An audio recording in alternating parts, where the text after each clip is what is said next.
Welcome back to Legacy Work Studio. If you love old stories like I do, take a look at Gutenberg.org. It's free and full of classics. Let's begin.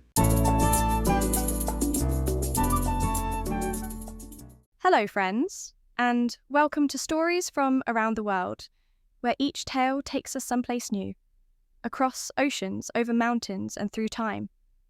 From clever foxes in Korea to magical trees in Brazil, every story shows us something special about the people who told it.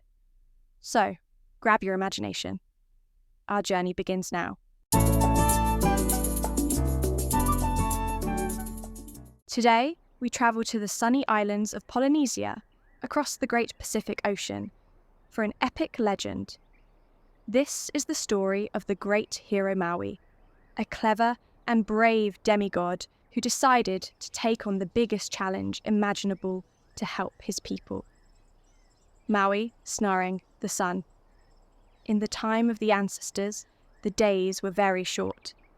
The sun would rise from its pit in the east, race across the sky as fast as it could, and dive back into its pit in the west. There was hardly enough time in the day for people to gather food, for their clothes to dry, or for children to play their games before darkness fell again. A young, clever, and mischievous hero named Maui saw the problem.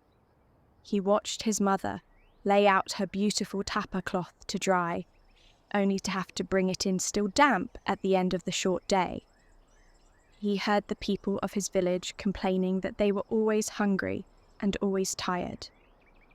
One day, Maui stood up and declared, "The sun is too fast. I will catch it, and I will make it promise to walk more slowly across the sky." His brothers laughed at him. "How can you catch the sun?" they said. "It is a great ball of fire. It will burn you to a crisp." But Maui was not discouraged. He was the cleverest person they knew. He began his preparations. He went to the forest and gathered strong, fibrous flax. For many days and nights, he twisted and braided these fibers into magnificent, powerful ropes. Then he travelled to see his wise grandmother, who lived at the edge of the world. She gave him her most powerful magic tool, an enchanted jawbone that could stand against any heat. With his magic ropes and his enchanted weapon, Maui gathered his brothers. "We will journey to the very edge of the world," he said, "to the great pit where the sun sleeps. We will catch it as it rises." They travelled for many days, and finally reached the dark, fiery pit. Working quickly, they built a long, low wall of clay to hide behind. They laid out Maui's enchanted ropes in great loops and snares around the edge of the pit, and they waited. Soon, the sky began to glow. The first fiery rays of the sun appeared. "Be ready," Maui whispered. The sun rose with a roar, its heat so intense the air shimmered. "Now!" shouted Maui. The brothers pulled on the ropes with all their might. The magical snares tightened around the sun's fiery rays, trapping it. The sun thrashed and roared with anger, but it was caught fast. Then Maui, brave and fearless, leapt out from behind the wall. He held the enchanted jawbone high. He didn't want to harm the sun, but to show it to his strength and to get its attention. The sun, seeing the magic weapon and feeling the strength of the ropes, finally calmed and listened. "Why have you trapped me?" the sun demanded. Maui spoke bravely. "You travel too quickly," he said. "My people have no time to live their lives. We need longer days to work and to play. You must promise me you will walk more slowly." The sun, impressed by Maui's incredible courage and cleverness, agreed to a deal.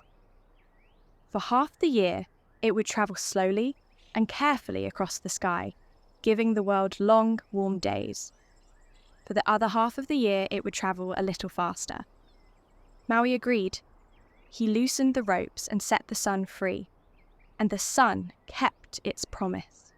From that day on, the the world had long, lazy summer days, all thanks to the hero Maui, who was brave enough to stand up to the sun itself to help his people. Thank you for listening. We hope the story of Maui reminds you that even the biggest problems in the world can be solved with enough courage, cleverness, and a heart that wants to help others. We look forward to sharing another timeless tale with you again soon. Thanks for listening to Stories from Around the World. Every story brings us closer to new people, new places, and new ideas. Until next time, keep the stories alive. As always, this is dedicated to Aurora and Micah. Love you guys.